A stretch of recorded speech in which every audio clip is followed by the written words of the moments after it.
this was a really interesting one. So we played Bayern Munich in one of the Premier League cup competitions, and we played them at under 21 level, under 23 level. I can't remember what it was.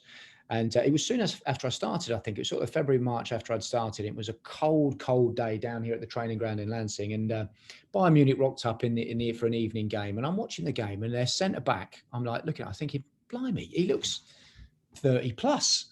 So after the game, I was speaking to John. I was like, "Is he? He's an experienced player." And they spoke to the Bayern Munich staff, who said, "No, he's signed and played. He never plays in the first team. He's never here to play in the first team.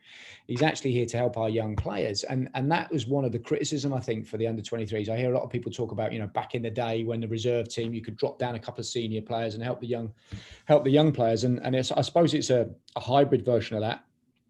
Crofty is a great individual. I don't think you can do this for every type. I think it needs a certain type to do this. So Crofty was looking to come out of playing and into coaching. He was really passionate about becoming a coach. He still wanted to play. So that gave him a bit of that, training every day and still being able to play, but also the time to take his coaching qualifications and start that transition from player to coach. So he drives up standards every day when he trains. He doesn't train, 5 times a week. He might train 3, and then he might focus more on the coaching side on the other 2. We drop him in and out of games. One of the things was we didn't want to block pathways, so he's not guaranteed to play. So we got, for example, Jensen Weir and Teddy Jenks were 2 really good midfield players for us. So Crofty wouldn't automatically play instead of them, but just be around to drive standards on and off the pitch whilst he transitions. He's an ex-Brighton Hove Albion player. He's the right type.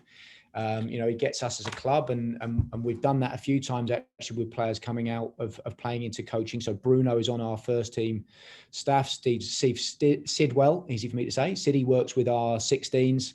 Has done a bit of work with our 18s as well, whilst combining with a media career as he came out of playing. Liam Rossina worked with our 23s, and he's now obviously on Derby's coaching staff. We've got Ben Roberts and Casper Ankerson, who are goalkeeper coaches, who are ex-players. So, the club has done a really good job of transitioning those players into coaching. It's just another way for us to do that. Bit of an experiment, but Crofty's taken to it really well. He's now on his pro license, so he'll be a fully qualified coach in the next sort of 12 to 18 months.